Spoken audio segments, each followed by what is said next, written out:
이게 그때 제가 기억하기로는 이거 데모로 먼저 해봤을 때 되게 스토리가 좀 슬펐던 걸로 기억을 하는데.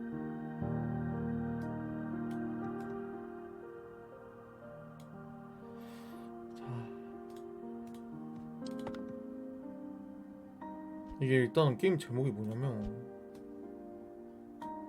언더스티드, 과거에서 온 편지거든요. 한번 해보도록 하겠습니다. 청소하면서 그 물건의 과거 기억을 보는 거였나? 우리 집 하면 반짝거리는 호수와 완만한 언덕길이 가장 먼저 떠오른다. 사람들이 분주하게 오가는 거리를 지나서 언덕을 넘고 호숫가를 따라 걷다 보면 빨간색 지붕이 눈에 띄는 우리 집이 보인다. 엄마, 아빠와 두런두런 이야기를 나누며 대문을 지나면 앞마당에 있는 커다란 레몬나무가 우리 가족을 반겼지. 돌아갈 용기가 없었던 나에겐 아주 작아도 좋으니 계기가 필요했을지도 모르겠다. 마침 도착한 이모의 편지는 그런 것이었다.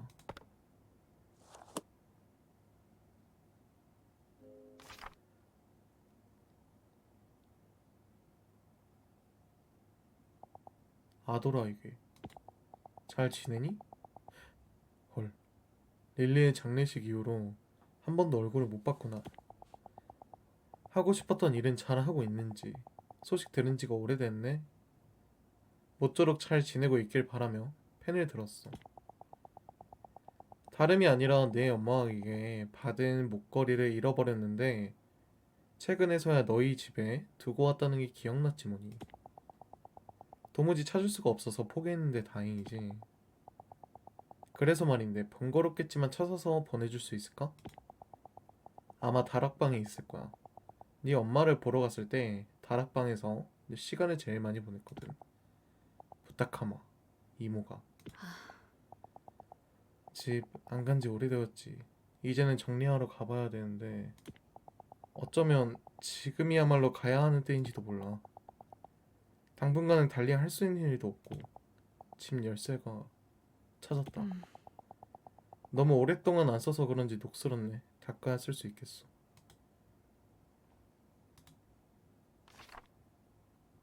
음... 음... 콜록콜록. 청소를 안 한 지 오래돼서 그런가 먼지가 너무 많아서 숨쉬기가. 일단 목걸이도 찾을 겸 다락방부터 가보자. 어? 왜 잠겼지? 생각해보니까 다락방은 들어간 적이 별로 없네. 어렸을 때부터 엄마가 관리하기도 했고. 어쩔 수 없지. 어차피 청소해야 하니까 정리하다 보면 다락방 열쇠도 찾을 수 있을 거야. 어디서부터 치우는 게 좋을까?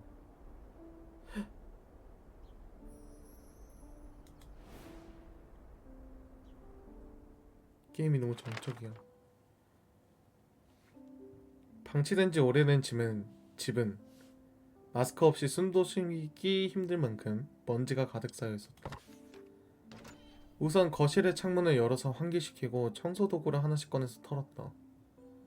대청소하는 날이면 난 바닥 담당, 엄마는 가구 담당, 아빠는 창문이나 높은 곳 담당이었다. 눈을 감으면 예전처럼 엄마가 가구를 뽀득뽀득 닫는 소리나 아빠가 흥얼거리는 소리가 들릴 것 같았다. 거실부터 구석구석 정리하다가 선반에서 먼지가 수북이 쌓인 액자를 발견했다. 크기를 보아 오래전 찍은 첫 번째 가족 사진 같았다.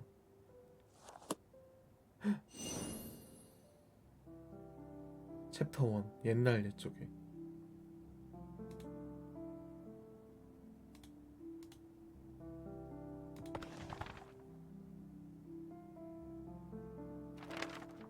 첫 가족 사진을 찍으러 간 날 아빠는 엉뚱한 제안을 했다. 아빠가 엉뚱한 말이나 행동을 하는 건 흔한 일이었지만 그날은 평소보다 더했다. 우리 다 같이 인형탈을 쓰고 찍는 건 어때? 아도라가 태어나서 처음으로 찍는 가족 사진인데 특이하게 찍으면 기억에도 오래 남고 좋잖아. 아빠는 사진관 한 구석에 있던 커다란 인형탈을 품 가득 끌어안고 보챘다. 엄마는 그런 아빠를 보며 한숨을 푹 쉬었다. 또 시작이네. 아유, 저 양반 진짜. 그렇게 중얼거리면서 이거 설마 다 같이 쓴 거 아니야? 엄청나게 큰 인형탈이었지. 하여튼 장난치는 거 좋아하셨어. 엄마랑 다르게. V.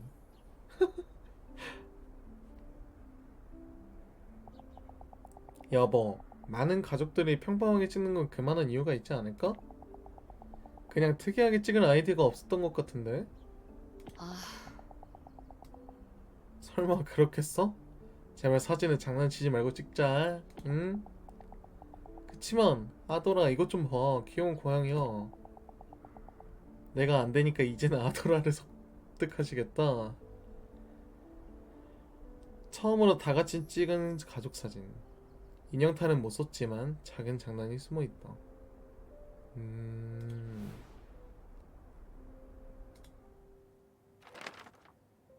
그야말로 창을 든 아빠와 방패를 든 엄마의 싸움이었다. 승자는 언제나처럼 엄마였고 원하는 목적을 이루지 못한 아빠는 시무룩한 얼굴로 어깨를 늘어뜨렸다. 나는 엄마가 사진사와 얘기하는 동안 몰래 아빠에게 다가갔다. 아빠, 다음에는 꼭 인형탈을 쓰고 찍자. 아빠는 힘없이 고개를 끄덕였다. 그런데 나중에 사진을 보니 아빠가 내 머리 뒤로 V를 하고 있는 게 아닌가. 얼마 지나지 않아 엄마에게 들킨 아빠는 꿀밤을 아주 크게 맞고서도 의기양양한 표정을 지어 보였다. 그 모습이 너무 아빠다워서 우리 가족 모두 크게 웃고 말았다. 헐... 너무 화목해. 너무 화목해서 문제야 근데 지금.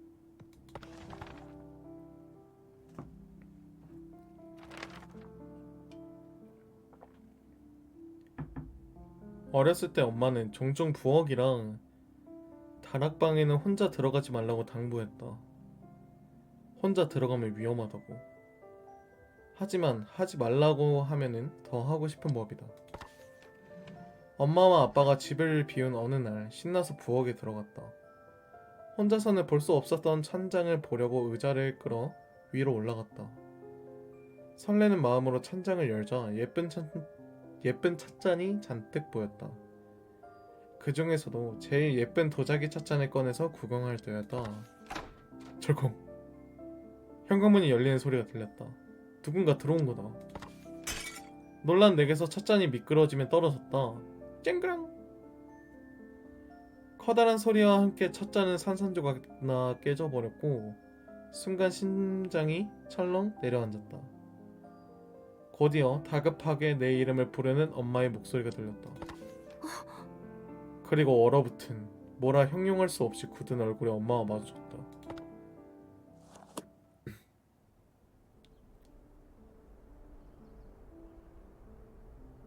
뭘까? 그때 엄마는 창백하게 질려 있었어.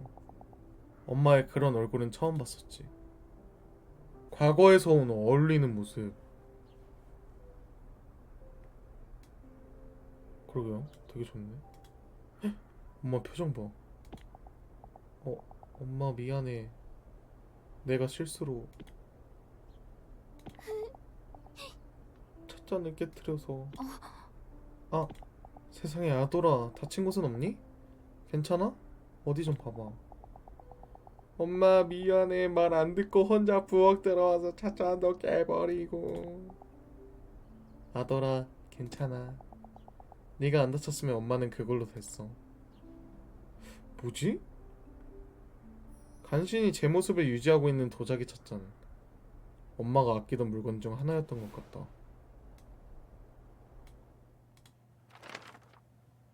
엄마는 그렇게 말하며 날 꼭 안아주었다. 그러고는 말없이 바닥에 흩어진 찻잔 파편들을 치웠다.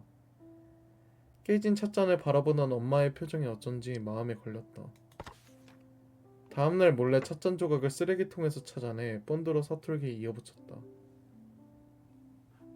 이렇게라도 엄마의 마음이 조금은 나아지길 바라며 원래 있던 자리에 두었다.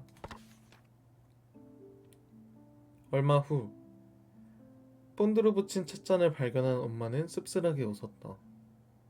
이 모습이 더 잘 어울린다는 이해하기 어려운 말을 하면서 깨지고 붙은 모습이 더 잘 어울린다? 뭐지?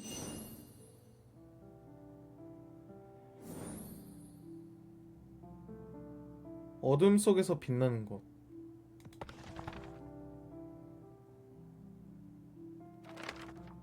엄마는 만년필로 글 쓰는 걸 좋아했다. 분량이 많은 서류나 편지도 마찬가지였다.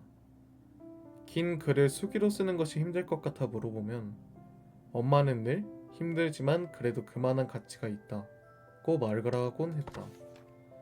엄마는 글을 쓰기 전에 마치 의식처럼 일련의 과정을 거쳤다. 먼저 책상 앞에 반듯한 자세로 앉았고 곧이어 깨끗한 종이를 꺼내 책상 위에 가지런히 두었다. 마지막으로 수많은 잉크병들 중 하나를 꺼내어 정교한 만년필을 사뿐히 잉크병에 담갔다가 종이 위에 떨어뜨렸다. 나는 그 모습이 보기 좋아서 엄마가 글을 쓸 때면 항상 곁에 앉아 시간을 보내곤 했다. 귀여워. 엄마의 손길에 따라 새하얗던 종이가 엄마의 글씨로 빼곡하게 차는 모습을 보는 건 다른 것들에서는 느낄 수 없는 특별함이 있었다.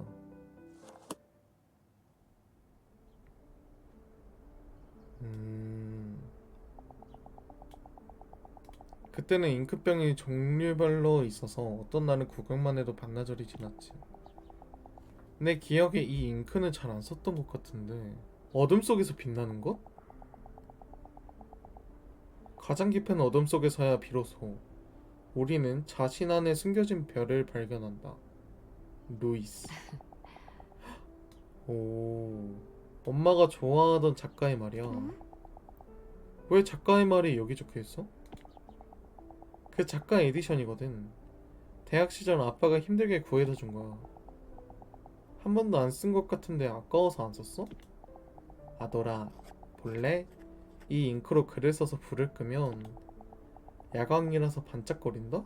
어두울수록 빛나는 잉크야. 우와. 사랑하는 릴리와 애쉬의 딸 아도라에게 편식은 좋지 않아. 골고루 먹어야 쑥쑥 크지. 하지만 당근은 맛 없는걸. 당근 달아서 맛있는데? 그럼 이건 어때? 당근을 먹는 용감한 어린이가 되면 선물로 만년필을 줄게. 반짝이는 잉크가 들어있는 특별한 잉크. 라벨에는 어느 작가의 명언이 새겨져 있다. 어둠 속에서야 비로소 빛나는 걸 찾을 수 있다. 그 제안은 만년필을 탐내던 내게 솔깃하게 들렸다. 엄마는 기대로 반짝이는 내 눈을 바라보며 덧붙였다. 엄마가 왜 만년필을 좋아하는지 알아? 만년필로 쓰여진 글씨들을 보면 글을 쓴 사람을 가늠해 볼 수 있거든. 아무 생각 없이 쓰다가도 종이 위에 쓰여진 모습들을 보면 새삼 내가 누구인지 알게 돼서 깜짝 놀라곤 해. 엄마는 그렇게 말하며 잉크병의 뚜껑을 닫았다. 돌이켜보면 그날이 마지막이었다. 무슨 이유인지 그 이후로는 엄마가 만년필을 쓰는 모습을 볼 수 없었다. 왜? 뭔 일인데?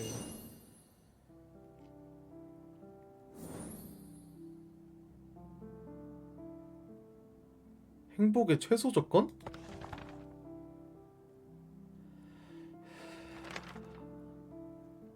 아빠는 음악을 무척 좋아해서 틈만 나면 노래를 흥얼거리거나 크고 작은 악기를 연주했다. 어렸을 때는 어린이 합창단 소속이었고 대학생 때는 밴드 동아리였다는 얘기를 마치 무용담처럼 자주 하고는 했다. 퇴근할 때면 직접 작사 작곡한 아빠는 퇴근이 좋아 라는 유치한 노래를 부르면서 집으로 들어왔다. 엄마는 이웃의 민폐라며 나무라면서도 새어나오는 미소까지는 감추지 못했었다. 아빠 덕분에 우리의 일상 곳곳에 음악이 녹아 있었다. 헐...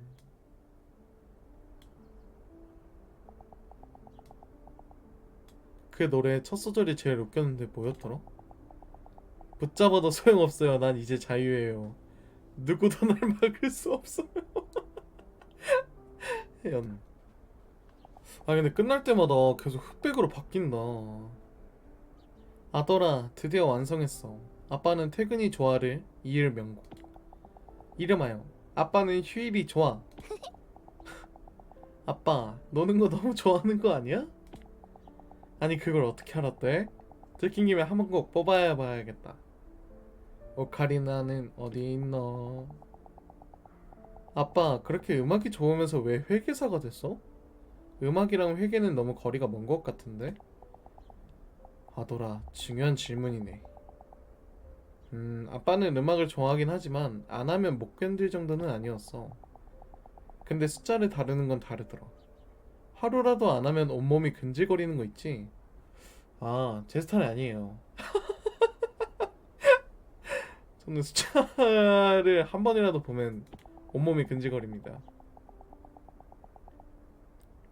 행복의 최소 조건은 하고 싶은 걸 하는 게 아니라 하지 않고서는 견딜 수 없는 걸 하는 거거든.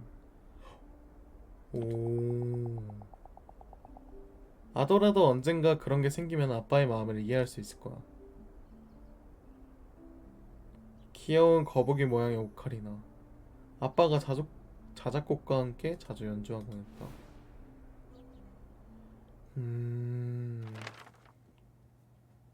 그렇게 말하고선 오카리나를 부는 아빠는 정말로 행복해 보였다. 행복에 필요한 걸 전부 가진 사람처럼. 나는 문득 궁금해져서 그럼 행복의 최대 조건은 뭐냐고 물어봤었다.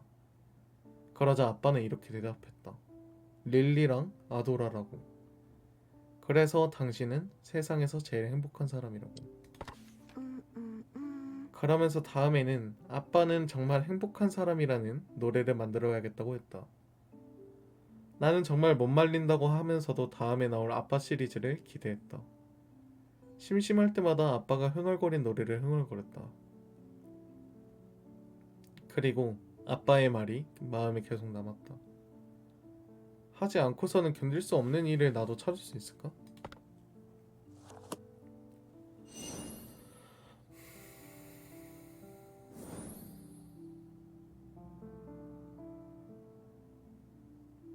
조심스러운 화해 요청.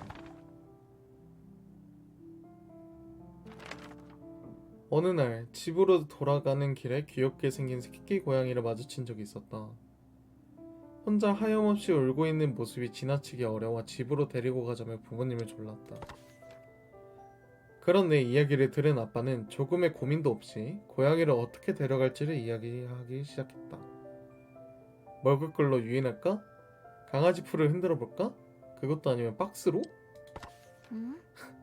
아빠와 나는 신나게 떠들다가 뒤늦게서야 엄마가 말이 없었다는 걸 알아챘다. 어?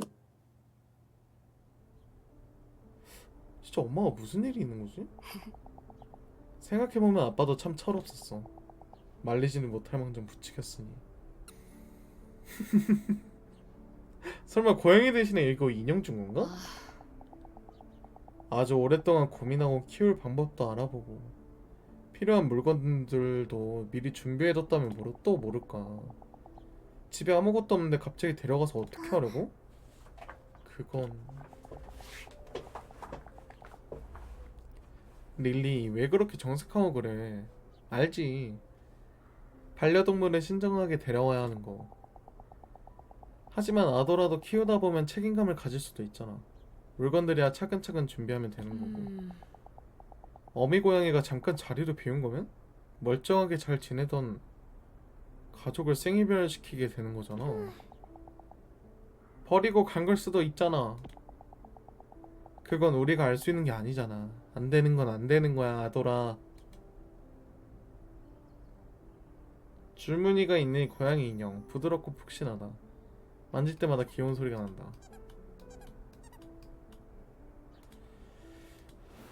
어머니가 좀 T이시네.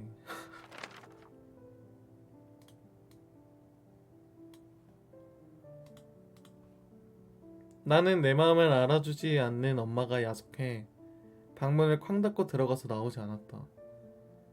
그날 저녁 우리 사이에서 눈치만 보던 아빠가 조용히 다가와 인형을 하나 건넸다. 낮에 봤던 새끼 고양이와 닮은 푹신하고 부드러운 인형이었다. 엄마가 아돌아주려고 샀는데 어떻게 줘야 할지 모르겠나 봐. 인형의 부드러운 촉감은 서운한 마음을 자연스럽게 녹아내리게 했다. 며칠 후 그 새끼 고양이를 같은 골목에서 다시 마주쳤다. 그 애는 저와 똑같이 생긴 어미 고양이에게 장난을 치고 있었다. 만약 그때 데리고 왔다면 엄마 말처럼 됐겠구나. 부끄러운 마음이 들었다. 헐...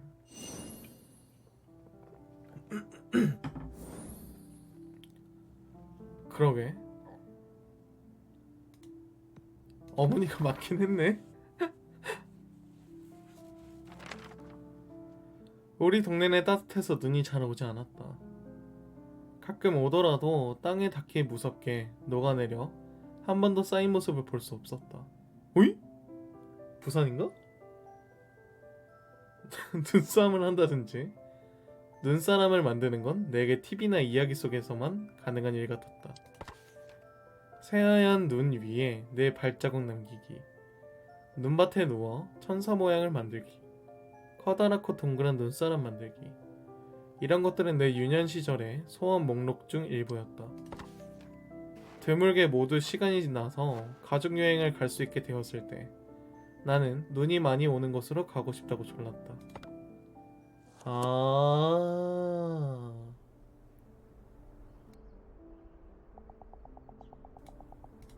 그렇게 눈이 많이 내리는 곳으로 여행을 떠나게 됐지. 덕분에 하고 싶었던 것들을 전부 다 해볼 수 있었어.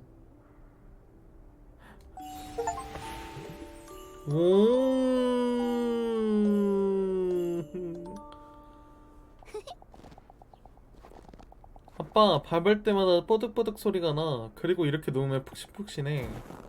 어디 아빠도 한번 누워볼까? 아들아 말처럼 정말 푹신푹신하잖아. 예전에 봤는데 이렇게 팔다리를 휘저으면 커다란 눈천사를 만들 수 있대. 그럼 같이 커다란 눈천사를 잔뜩 만들까? 우리 가족을 지켜줄 수 있게? 좋아. 마시멜로 다 구워졌어. 두 사람 다 간식부터 먹고 해. 안 그럼 힘들어서 오래 못 놀걸? 여행지에서 산 스노우볼. 우리 가족의 행복했던 순간을 담고 있다. 근데 진짜 이쁘네. 갑자기 스노우볼 갖고 싶네.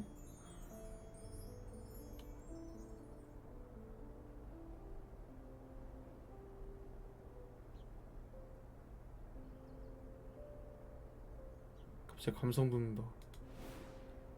근데 확실히 좀 눈이 주는 그 감성이 뭔가 좀 다른 게 있는 것 같아요. 우리는 커다란 눈천사를 만들고 눈사람을 만들고 온몸에 눈이 묻는 줄도 모른 채 신나게 눈싸움을 했다. 그러다 밤이 찾아오면 벽난로 앞에 옹기종기 모여 앉아서 달콤한 코코아를 마셨다. 따뜻한 기운에 노곤해져 졸고 있으면 아빠의 나직한 노랫소리와 엄마가 책장을 넘기는 소리가 들렸다. 여행지에서 꿈같은 시간을 뒤로하고 집으로 돌아오던 길, 우리는 이 순간을 기억하기 위해 스노우볼을 하나 샀다.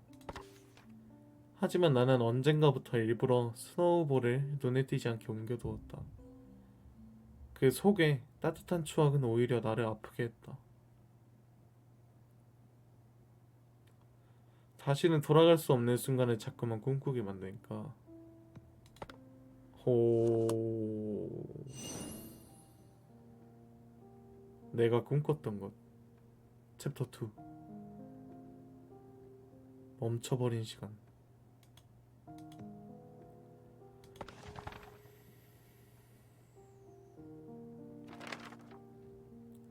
거실을 정리하며 혹시 열쇠가 나올까 기대했지만 끝내 찾지 못했다. 이제는 내 방을 들여다볼 차례였다. 방은 내가 집을 나섰던 그날의 그 모습 그대로였고 수북이 쌓인 먼지만이 지나간 시간을 말해주고 있었다. 그중 가장 먼저 눈에 띈 건 책상 위에 놓인 아빠의 회중시계였다. 째깍 째깍. 이 시계가 이런 소리를 내며 움직이는 때도 있었다. 이제는 아주 오래전의 일이다. 회중시계를 엄마에게 선물 받은 날, 아빠는 새겨진 문양이 마치 엄마의 이름처럼 백합꽃, 백합꽃을 닮았다며 무척 기뻐했다. 그리고 단 한 번도 자신의 품에서 놓은 적이 없었다. 아빠가 어디를 가든 이 회중시계도 늘 함께였다. 그런 회중시계가 완전히 멈춰버린 날은 내가 고등학생이 된 지 얼마 지나지 않았을 때였다. 왜? 비 온다. 아빠, 잘 지내? 거기서도 장난 많이 치고 있어? 나는 잘 못 지내고 있는 것 같아.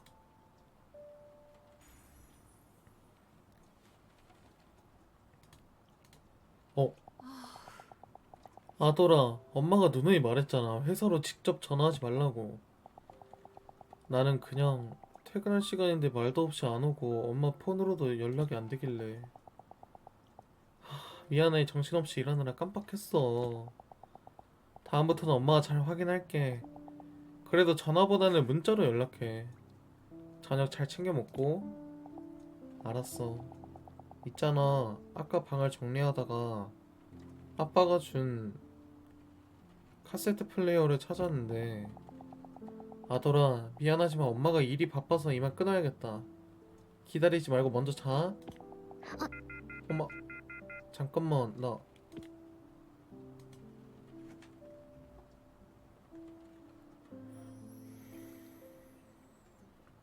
고장난 회중식에 더는 시간을 새기지 못한다. 마치 우리 가족처럼.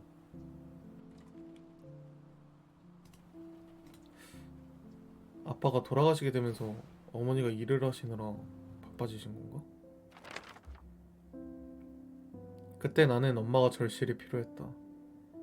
하지만 엄마는 마치 아빠를, 어쩌면 우리를 잊고 싶었던 것처럼 일에 몰두하기 시작했다. 엄마와 이야기를 나누기는커녕 얼굴도 잘 보지 못하는 날이 쌓여갔다.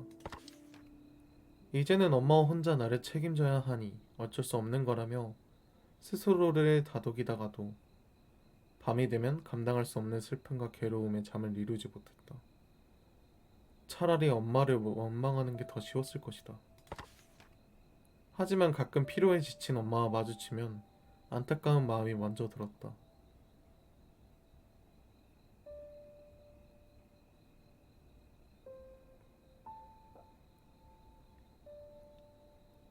나를 혼자 두는 엄마가 미우면서도 야위는 엄마를 보면 마음이 아팠다. 할 수만 있다면 엄마에게 위로받고 싶은 만큼 엄마를 위로하고 싶었다. 음...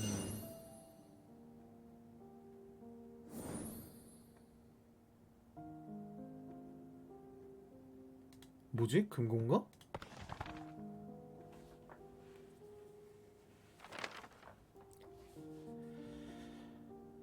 적막해진 집을 견디기 힘들 때마다 아빠가 남기고 간 테이프들을 들었다. 그 노래들을 듣고 있으면 마치 아빠와 함께 있는 듯한 기분이 들었다. 어느 날은 무심코 트는 라디오에서 어느 작곡가의 사연이 흘러나왔다. 어렸을 때 아버지가 자작곡으로 자주 흥얼을 걸리셨어요. 그 영향인지 자연스럽게 음악에 관심이 생겼죠. 부모님이 이혼하시고 아버지랑은 소원해졌는데 아버지의 자작곡을 부를 때면 행복했던 그때로 돌아간 기분이 들었어요. 그렇게 작곡을 시작하게 됐죠. 저에게 작곡은 나를 위로하고 나와 닮은 사람들을 위로하는 수단이에요. 나와 꼭 닮은 사연을 가진 그의 곡은 신기할 정도로 내 마음과 닮아 있었다. 그를 동경하는 건 내게 자연스러운 일이었다. 아빠가 했던 말을 이해할 수 있게 되었다. 나에게도 못 견디게 하고 싶은 일이 생겼다고 아빠에게 말해주고 싶었다. 나는 조금씩 시간을 내 아르바이트를 시작했고 열심히 모은 돈으로 하나둘 작곡 장비를 사 모았다. 아, 5인패인가 보다. 근데 왜 지금 안 해? 엄마가 작곡 장비에 대해서 물어봤을 때 내게 관심을 가져주는 것 같아 기뻤는데. 음... 엄마, 왔어? 오늘도 늦었네. 많이 피곤하겠다. 좀 그렇네. 밥은 먹었어? 아돌아, 그런데 이 물건들은 다 뭐야? 아, 이것들? 미디랑 마이크랑 작곡 장비 같은 거야. 응? 이 많은 물건들이 다 작곡 장비라고? 응, 조금씩 만들어 보고 있어. 최근에 아르바이트 시작해서 그 돈으로 조금씩 모아서 샀어. 아돌아, 잠깐. 아르바이트? 설마 취미 때문에 아르바이트를 하기 시작한 거야? 너도 이제 진지하게 공부해야 할 때잖아. 이런 데다가 시간 그만 쓰고 아르바이트도 당장 그만둬.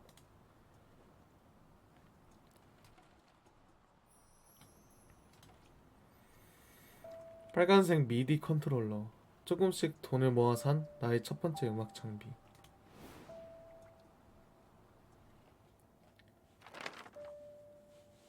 아, 근데 이제는 좀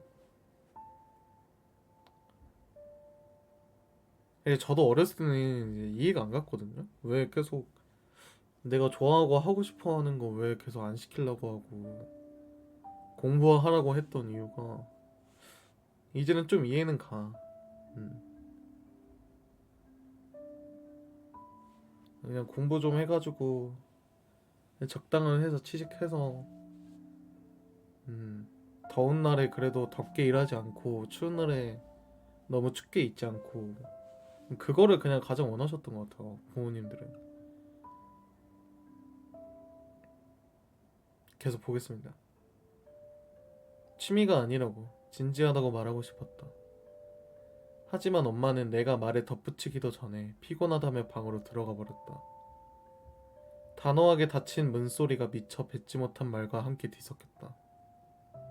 나는 또다시 익숙한 외로움 속에 남겨졌다. 내 말을 더 들어주지 않는 엄마가 원망스러웠지만 그럼에도 이해하려고 노력했다. 내가 얼마나 진지한지 보여주면 엄마도 생각이 바뀔 수 있지 않을까. 그리고 내가 음악에서 위로받았던 것처럼 엄마도 위로받게 해주고 싶었다. 이왕이면 내가 만든 노래로. 음...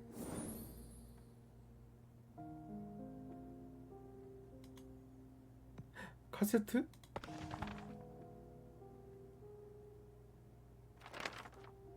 그 후로 시간이 날 때마다 작곡에 열중했다. 처음으로 만드는 곡이기도 했고 무엇보다 엄마를 위해 만드는 곡이라서 많은 공을 들였다. 내 진심을 충분히 담았다는 생각이 들었을 때 곡을 테이프에 실었다. 이 멜로디가 진심으로 엄마를 위로해 주길 바랐다.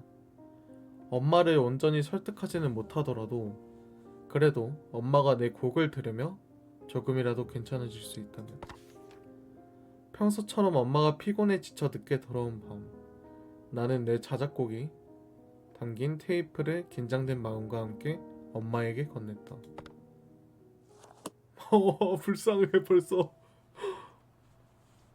내던지진 않았겠지?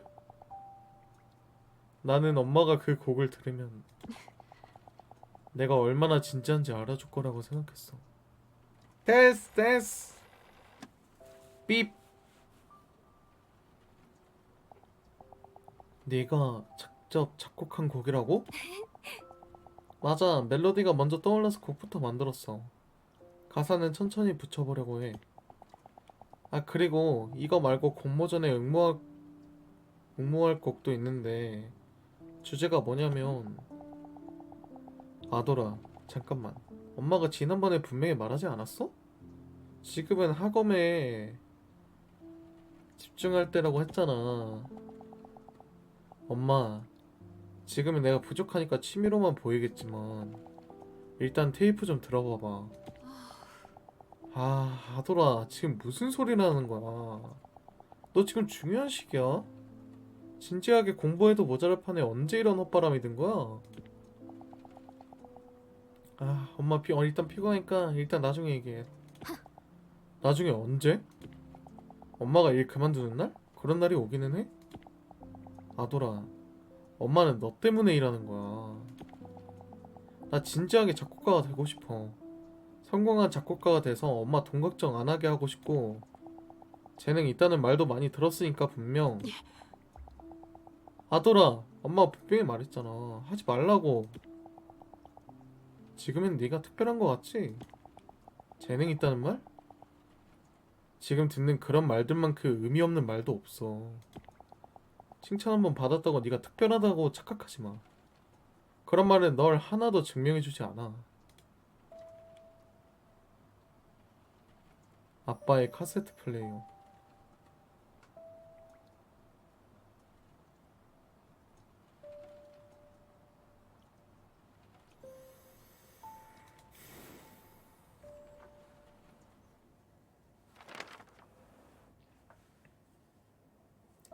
어머니가 너무 매정하시네.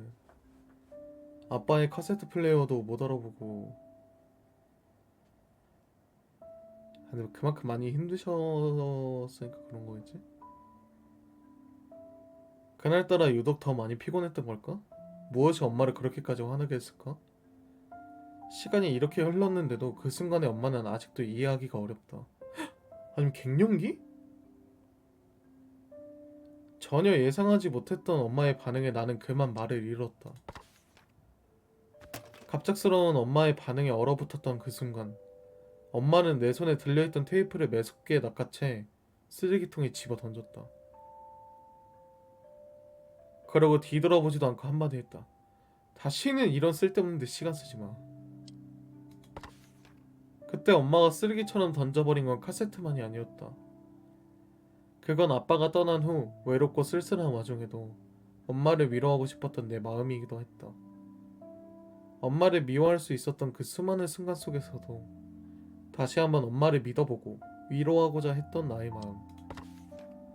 정성껏 눌러 담은 마음이 아무런 가치 없는 쓰레기가 되는 순간 나는 내 안에서 무언가가 사라져가는 걸 느꼈다. 엄마의 분노가 마침내 고요해지고 비로소 조용한 정적이 찾아왔을 때 나는 그제서야 엄마를 이해하는 걸 포기했다. 갱년기랑 사춘기인가? 헐. 지금 봤네? 오래되었지만 여전히 테이프를 넣으면 노래를 들려준다요. 노래를 재생시켜준다가 아니라 아빠의 카세트 플레이어라서 노래를 들려준다고 썼나봐. 상처 줄 자격. 물건을 청소하세요.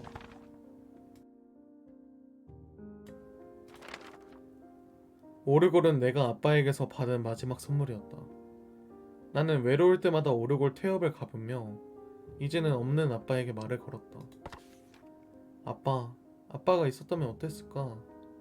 아빠라면 분명 나를 응원해줬을 텐데. 엄마는 꿈이 있다는 게 어떤 건지, 못 견디게 하고 싶은 일이 있다는 게 어떤 기분인지 몰라. 내가 그냥 당신처럼 평범하게 살기를 바라는 거겠지. 그게 엄마가 이해할 수 있는 유일한 삶의 방식일 테니까. 속에 맺힌 말을 쏟아부으며 한참을 울다가 오르골의 선율을 듣고 있으면 마치 아빠가 곁에서 위로해주는 것 같았다.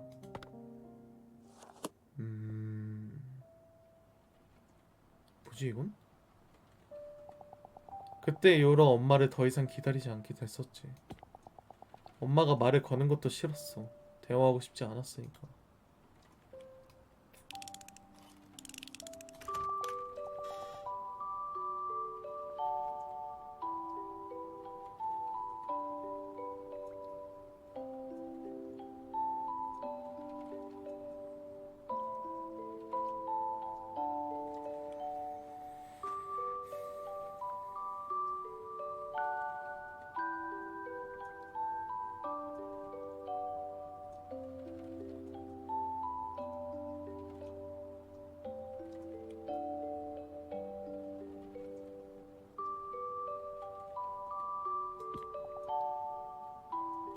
아, 아들아, 얘기 좀 해보자. 나 지금 바빠. 저번에 그 일은 엄마가 심했어. 피곤해서 감정이 격해졌나봐. 그런데 전부 널 위해서 그런 거야, 아들아. 너 고생하지 말라고. 지금 당장은 재밌고 좋아서 하고 싶다고 생각할 수 있어. 하지만 조금만 더 크면 너도 알게 될 거야. 우선은 공부에 집중하고 취미로만 두는 게 너한테도 좋은. 이제 알겠어. 엄마가 왜 그렇게 말했는지. 엄마는 하고 싶었던 일이 없었지? 엄마는 남들이 정해준 기준에서 크게 벗어나 본 적이 없잖아. 그러니까 내가 얼마나 진지한지 모르는 거야. 뭔가를 하지 않고서는 견딜 수 없는 기분이 뭔지도 모를 거고. 아빠가 있었다면 분명 내 마음을 이해했을 거야. 적어도 내 테이프를 그렇게 버리진 않았을 거야. 아빠는 엄마랑 달랐으니까. 헐. 테이프를 돌리면 노래가 흐르는 오글오글. 아빠가 내게 준 마지막 선물. 금명이 보는 거 같네.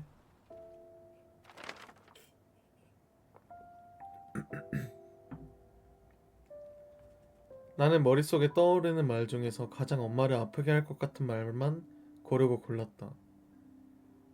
나한테는 그럴 자격이 있다고 생각했다. 엄마가 먼저 나를 아프게 했으니까. 엄마는 내가 비수를 꽂는 내내 아무 말 없이 서 있기만 했다. 반응을 하지 않는 엄마를 보는 게 더욱 화가 치밀어 심한 말에 떠오르는 족족 쏟아냈다. 엄마는 말없이 내 분노 앞에 서 있다가 숨막히는 정적이 내려앉았을 때쯤 말없이 방을 나갔다. 혼자 남은 방에서 나는 오르고를 끌어안고 스스로를 다독였다. 괜찮아. 내가 받은 상처에 비하면 아무것도 아니었어. 아하, 아하.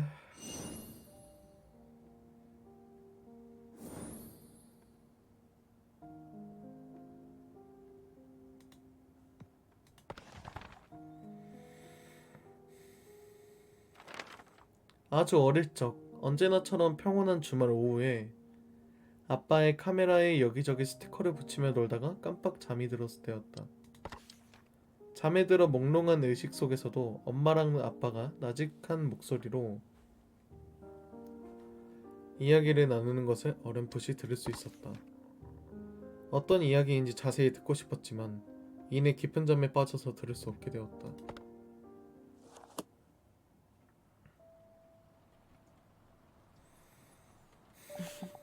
아빠, 툭하면 카메라를 꺼내서 엄마랑 나를 찍곤 했었지.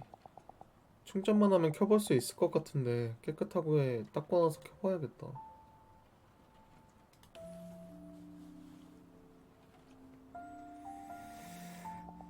아더라, 숙제는 다 했어?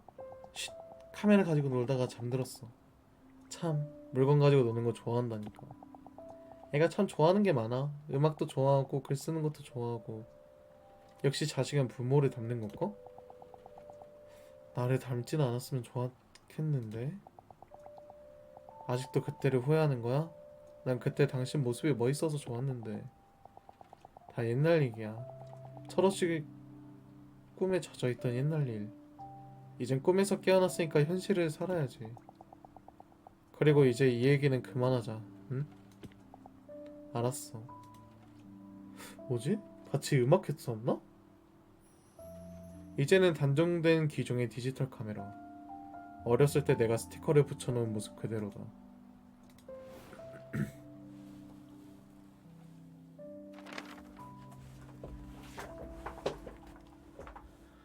카메라에는 난생 처음 보는 영상이 하나 들어있었다. 잠결에 버튼을 눌렀던 걸까? 기울어진 각도로 찍힌 영상에는 엄마와 아빠의 긴 대화가 담겨 있었다. 이해하기 어려운 대화였다. 엄마한테 꿈이 있었다고? 내가 아는 엄마는 평범한 사람인데?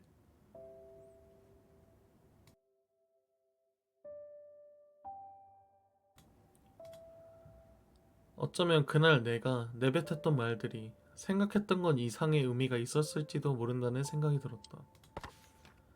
머릿속에서 잊을 수 없는 순간이 되풀이되었다. 가만히 서서 내 분노를 온몸으로 받던 엄마. 말없이 방을 나가던 엄마. 작은 소리를 내며 닫히던 문 같은 것들이.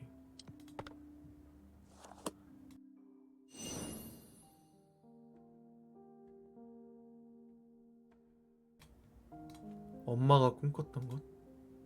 꿈이 머문 자리? 아, 작가? 이제 남은 곳은 엄마의 방밖에 없었다.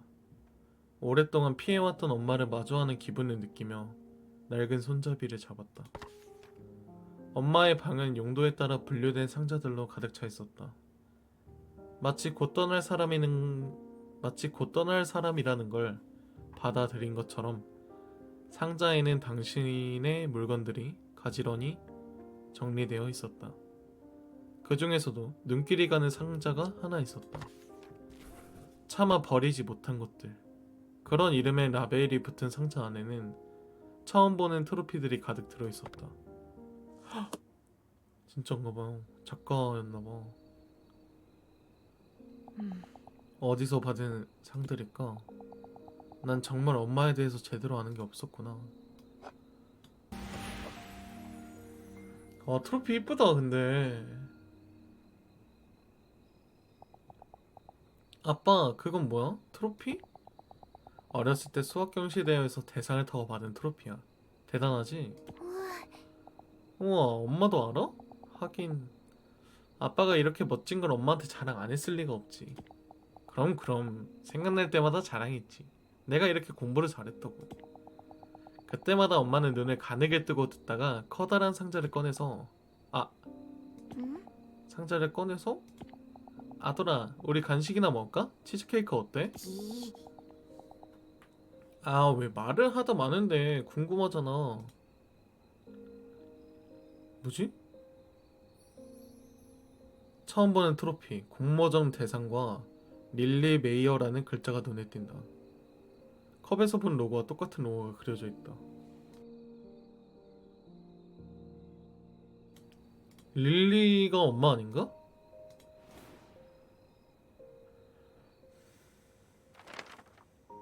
그때 아빠가 말한 게 이 상자였구나. 안을 가득 채운 상 중 눈에 띄는 것들만 몇 개 꺼내보았다. 교내 글쓰기 대회 입상, 릴리 메이어. 청소년 단편소설 공모전 우수상, 릴리 메이어.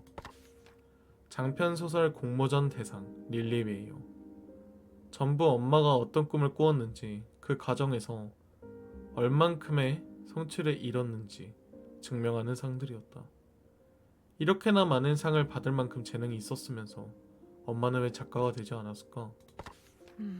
그리고 왜 그렇게까지 나의 꿈을 가로막았던 걸까? 생각이 꼬리에 꼬리를 물고 이어졌다. 잘한다 해가지고 그 진짜 잘한다고 하는 게 아니라고 그 얘기한 게 엄마가 진짜 그 작가에 도전을 했다가 잘 안 돼가지고 그렇게 얘기한 것 같은데.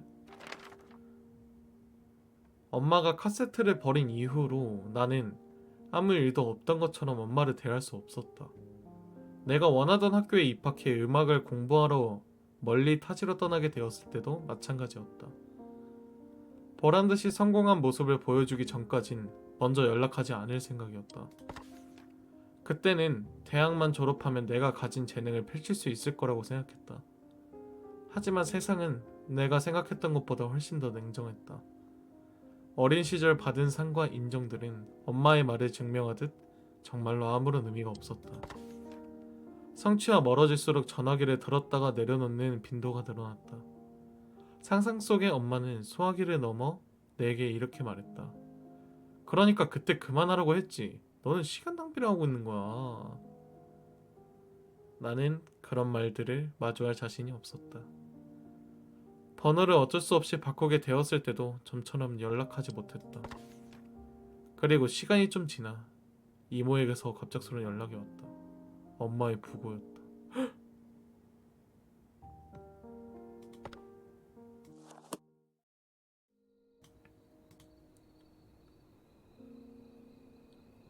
내가 마음만 먹으면 언제든 연락할 수 있을 거라고 생각했어. 하지만 용기가 나지 않았어. 엄마 말이 맞았다는 걸 인정해야 했으니까.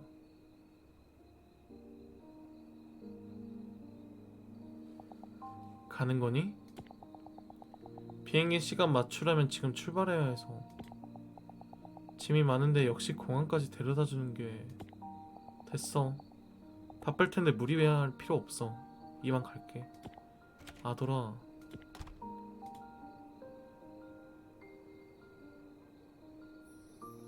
흑백 영화에 나올 것 같은 타자기.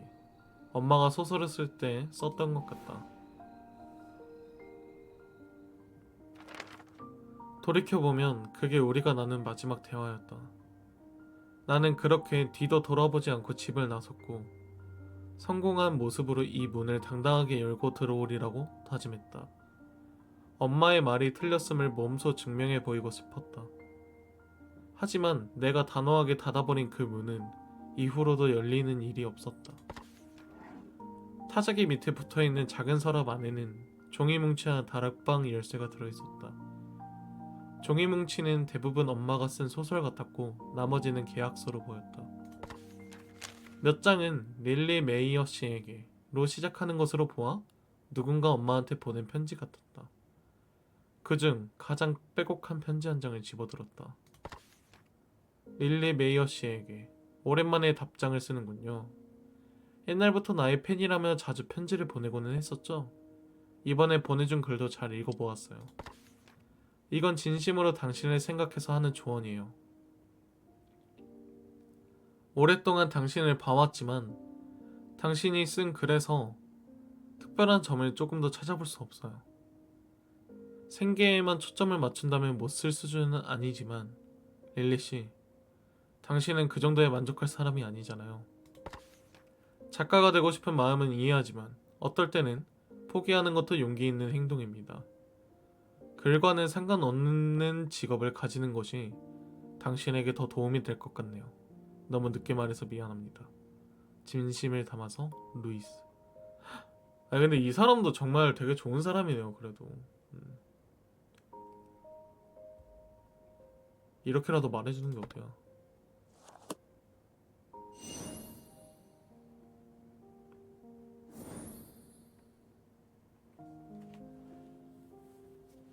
전화기?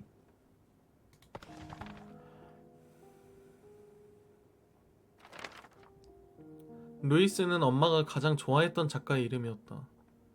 어쩌면 엄마가 작가의 꿈을 꾸는 계기가 되었을지도 모르는 엄마가 동경하던 작가.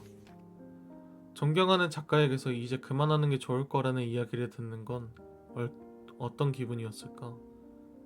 나는 감히 상상해보기도 어려웠다. 편지를 받았을 때 칭찬이나 응원을 기대하고 펼쳐보았을 엄마를 상상해봤다. 편지를 읽을수록 서서히 굳었을 표정도.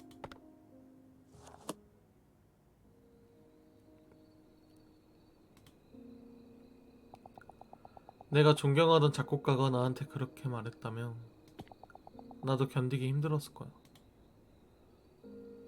연락했다면요. 뭐야, 이 전화기에 녹음된 음성이 있어? 2월 19일에 녹음된 음성입니다. 언니, 나 조만간 입원할 것 같은데 집 정리 좀 도와줄 수 있어? 부탁 좀 할게. 이런 말을 할 수 있는 사람이 언니밖에 없네. 릴리, 그런 말 마. 저번에 열쇠도 받았으니까 시간 날 때 가서 정리하는 거 도와줄게. 고마워. 트로피 같은 것들은 내가 미리 정리해두려고. 참 이상하지?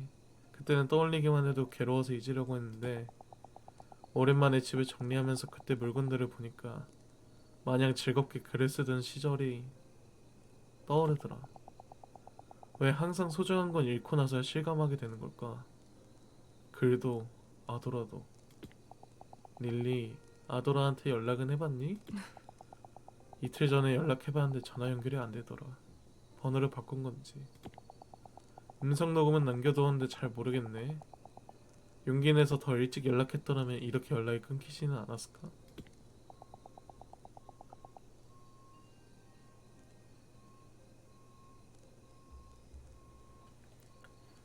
그때는 아도라에게 시간을 주는 게 맞다고 생각했었어. 아날로그 전화기. 특정 날짜로 전화를 걸면 더 오근된 통화 기록을 들어볼 수 있다. 아, 그러면은 2, 1. 9가 없네? 7?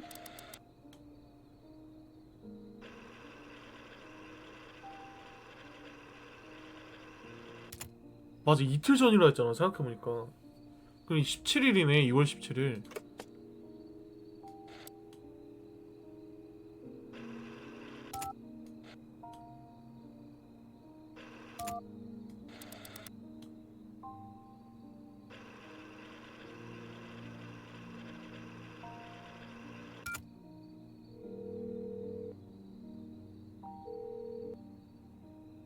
2월 17일에 녹음된 음성입니다. 아돌아, 엄마야. 많이 바쁜 것 같아서 메시지 남겨. 잘 지내고 있니? 어디 아픈 데는 없고? 다른 건 아니고 네 방 창가의 레몬나무에 꽃이 피었어. 아주 조금만 창문을 열어도 좋은 레몬 향기가 난단다. 네가 레몬을 참 좋아했었잖아. 그래서 생각나서 전화했어.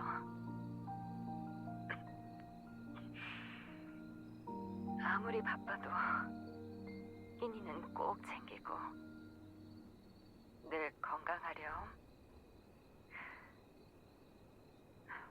보고 싶구나.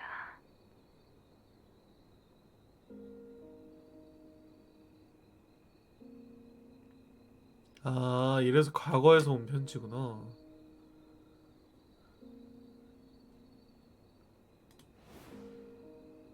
과거에서 온 전하지 못한 마음.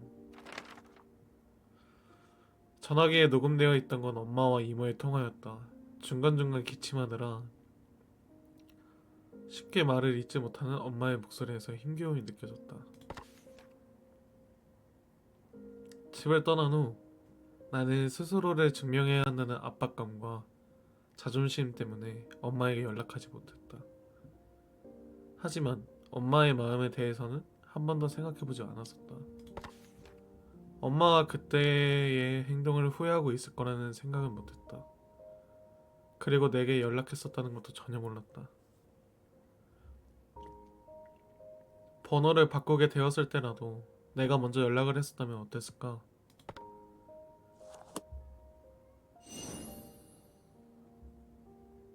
그럼에도 불구하고 미쳤네 이 게임.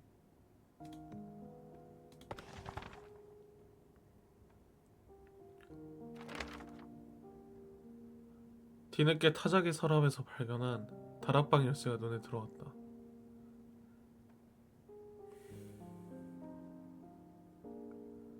그제서야 이모의 목걸이를 핑계 삼아 집에 돌아왔다는 사실이 떠올랐다. 어쩌면 이모는 모든 걸 알고 날 여기로 보냈는지도 모른다. 나는 녹이 쓴 다락방 열쇠를 꼭 쥐었다. 열쇠는 차갑고 딱딱했지만 어딘가 온기가 느껴지는 것도 같았다. 엄마와 이모의 통화 내용은 열쇠를 닫는 동안에도 멈추지 않고 흘러나왔다.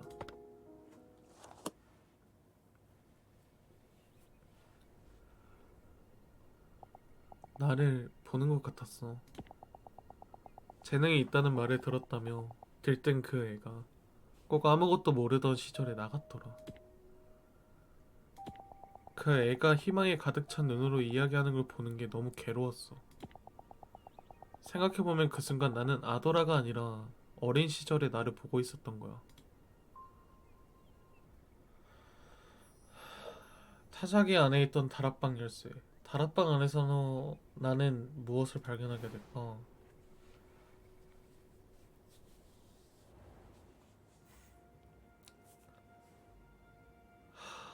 엄마의 이모의 통화는 엄마의 거친 기침 소리로 끝났다. 무거운 마음으로 한참을 멍하니 있다가 열쇠를 들고 다락방으로 향했다. 옛날부터 다락방은 엄마만 들어갈 수 있는 공간이었다. 어린 마음에 몰래 들어갔을 때도 물건이 아주 많이 쌓여있어 창고로밖에 느껴지지 않았다. 그런 다락방에 왜 엄마는 가끔 들어가는지 궁금해하곤 했었다.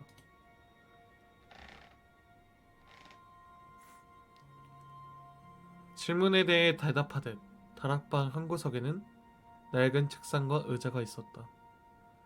그리고 그 위에는 목걸이 하나와 익숙한 이름이 적혀있는 먼지가 수북이 쌓인 일기장이 놓여 있었다. 집을 정리하고 물건들을 닦으며 엄마의 다른 모습들을 알게 되지 않았더라면 나는 엄마의 마음을 전혀 몰랐겠지. 일기장이 여기서 오랫동안 나를 기다리고 있었다는 생각이 들었다. 쌓인 먼지를 조심스럽게 털어내고 일기장을 열었다.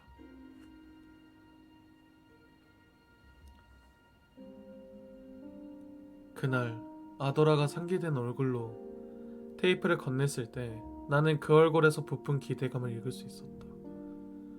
그저 순수하게 모든 걸 잃을 수 있다고 착각하는 천진난만한 얼굴. 그 얼굴은 정확히 내가 아는 얼굴이었다.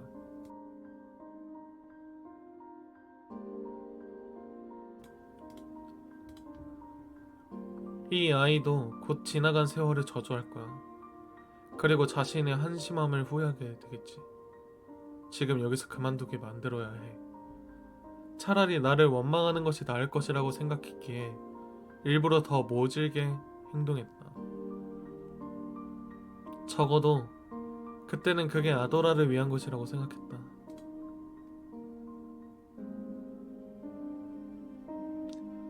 아도라가 떠나고 내가 한 행동이 정말 옳았는지 자주 돌이켜보고는 했다.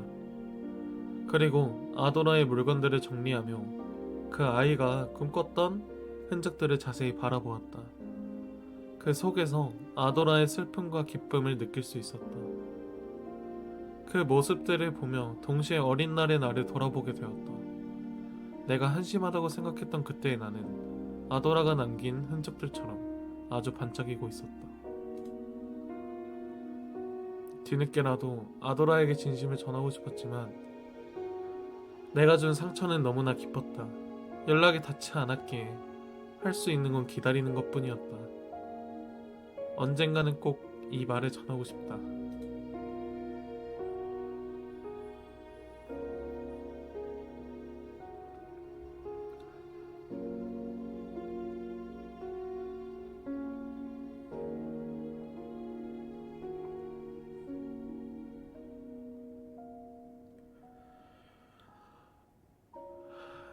나는 네 덕분에 나를 다시 마주할 수 있게 되었어.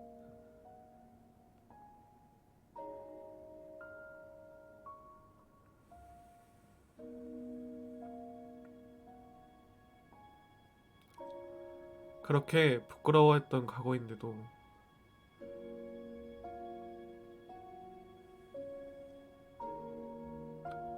네 모습에서 또 나를 찾을 수 있어서 기뻤어. 나는 내게 큰 상처를 줬지만 나는 너에게서 위로를 받았구나. 아도라, 진작 내게 이렇게 말해줬어야 했었는데.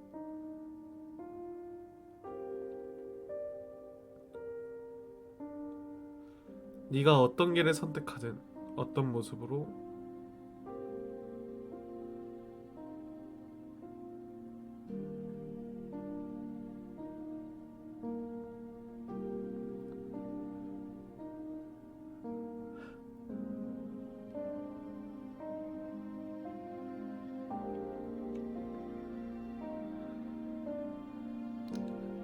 살아가든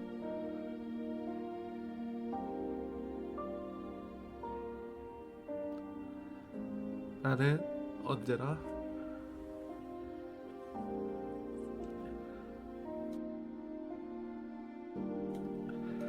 너의 삶을 응원할 거야.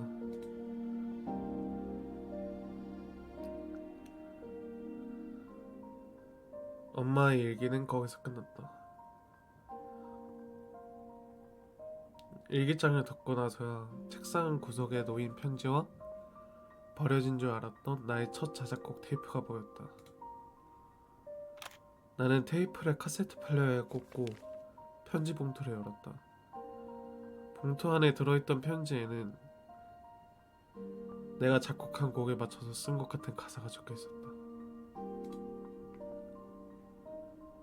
나는 엄마의 가사를 천천히 읊어보았다. 서투른 멜로디와 시 같은 가사는 마치 처음부터 한 몸이었던 것처럼 잘 어울렸다.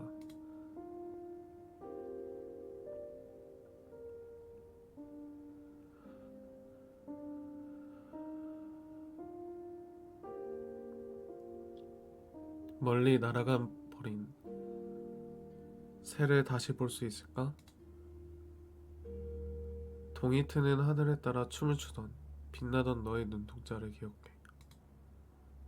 그 빛을 먼지로 뒤덮어버린 건 나였을까? 꿈에서 보았던 달과 별을 노래하던 너는 내가 남긴 그림자까지 밝혀주었어.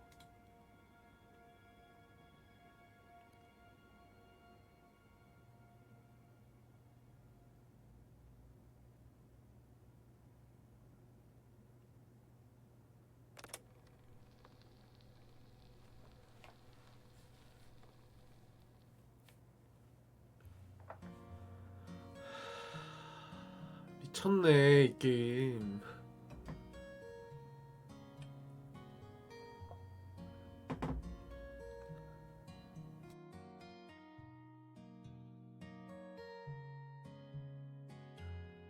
What would you do to see those lost birds once again? What can I do to hear them sing? 뭐야? You walk through 우리나라에서 만든 게임이야? or search through lonely streams. 아, Is any chance to see them once again? Looking above, your eyes dance with a dawning sky. Gleaming with hope, they were clear as crystal. Was it me who dusted everything right in my dream? You're singing to the moon and stars, even lighting up my room behind you.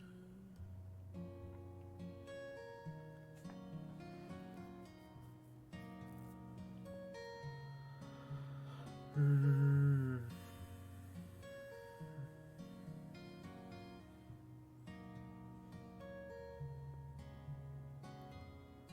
Will you be back to see your lemon trees in bloom? Will you be there to hold my hand? And we walk through hills and towns, or run through crowded streets. If you have some time to see me once again. Looking above, your eyes dance with a dawning sky. Gleaming with hope, they were clear as crystal. Was it me who dusted everything bright in my dream? You're singing to the moon and stars, even lighting up my room behind you.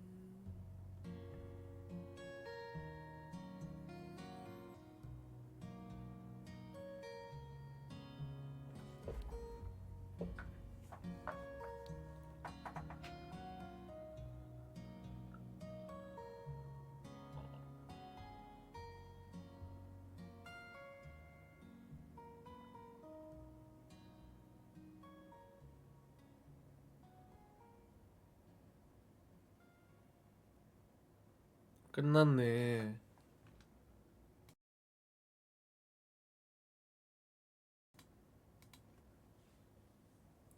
헐.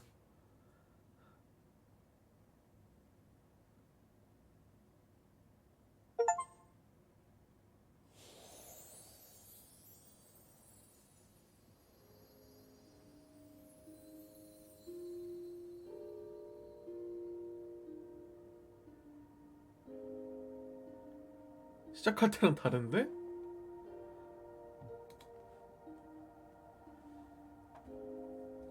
아 진짜 청소하는 것도 좋았고 제가 또 워낙에 청소 게임을 좋아하잖아요. 청소하는 것도 좋았는데 스토리가 너무 생각 이상으로 너무 좋았어요. 그리고 중간에 그 이스터 에그가 너무 좋았어.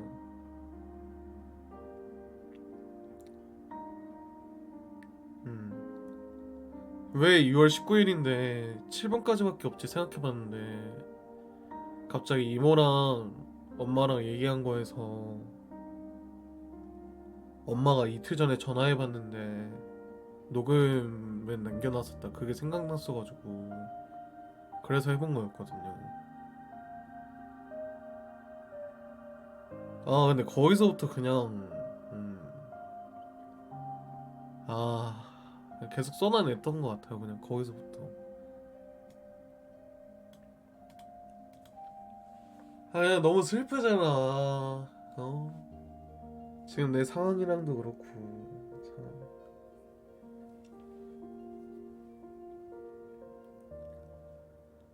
그냥 좀 공감되는 부분도 많았고 네. 명작이네요. 재밌게 했습니다.